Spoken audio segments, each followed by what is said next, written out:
हरे Krishna. Happy Ekadashi. आज पौष महीने की शुक्ल पक्ष की एकादशी है, जिसे पुत्रदा एकादशी कहा जाता है। इस दिन नारायण भगवान की पूजा की जाती है और इसे विधि पूर्वक पूजन करना चाहिए। हर एकादशी का व्रत जो है वो स्पिरिचुअल प्रोग्रेस में मदद करता है, मतलब आध्यात्मिक उन्नति में भगवान के साथ कनेक्ट करने के रास्ता दिखाता है।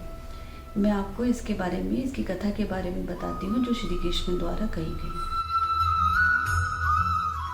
हरे कृष्णा। पुत्रदा एकादशी कथा। भद्रावती नगर में सुकेतु नाम का एक राजा था। वह निसंतान था। उसकी पत्नी का नाम शैव्या था। वह निपुत्री होने के कारण सदा दुखी रहती थी और जब भी वह पिंडदान करते थे तो हमेशा सोचते थे कि हमारे मरने के बाद हमें पिंडदान कौन करेगा।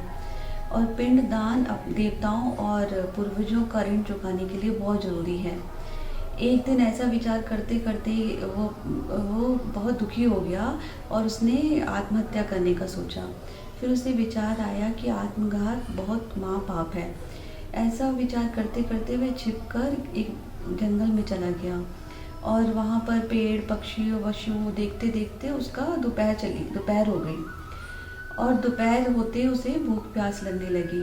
और वह यह सोचता रहा कि मैंने इतने यज्ञ किए हैं, ब्राह्मणों को दान किया है, तो भी मुझे ये दुख क्यों मिल रहा है। और वो प्यास से तड़पने लगा। वो पानी की तलाश में आगे कुछ देर आगे निकला तो उसने एक सरोवर देखा। वहाँ सरोवर के पास मुनि के आश्रम थे और वहाँ घोड़े से उतर के उसने मुनियों को दंडवत प्रणाम किया। और मुनि राजा को देखकर बहुत प्रसन्न हुए।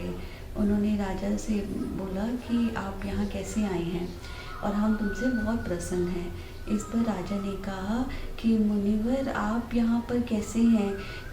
तो मुनिवर ने कहा आज पुत्र की इच्छा करने वालों के लिए पुत्रदा एकादशी है। हम इस सरोवर में स्नान करने आए हैं, हम विश्वदेव हैं। तो राजा बहुत प्रसन्न हुआ। उसने कहा मेरा भी कोई पुत्र नहीं है, अगर आप मुझसे प्रसन्न हैं तो मुझे पुत्र का वरदान दीजिए। तो मुनियों ने कहा आज तो पुत्र की इच्छा करने वालों के लिए पुत्रदा एकादशी है, तुम इस व्रत को पूरा करो, तुम्हें अवश्य ही पुत्र प्राप्त होगा। ऐसा सुनकर राजा बहुत खुश हुआ और अपने राज्य चला गया और कुछ समय बाद उसे एक योग्य पुत्र प्राप्त हुआ। श्री कृष्ण जी बोले जो भी पुत्र की इच्छा करने वाला इस दिन व्रत करता है उसे योग्य पुत्र प्राप्त होता है। और इस कथा का जो पठन और सुनता है उसे भी स्वर्ग प्राप्त होता है।